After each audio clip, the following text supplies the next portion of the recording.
তুমি 12 বজাত কি কৰি আছা বাৰু দাদী? নিজেও নোখোৱা আমাকো শুবলৈ নিদিয় নে?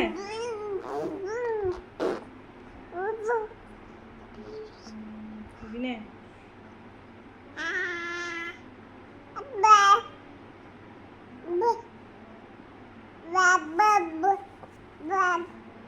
Bye bye. Bye. Bye bye. Bye bye. Bye bye. Bye. Bye bye বুলি কোৱাৰ পিছতো যে ৰৈ আছ বুলি ভাবিছ নে? বাই বাই বুলি কোৱাৰ পিছত যাব লাগে আকৌ কেলে ৰৈ আছে? Bye bye.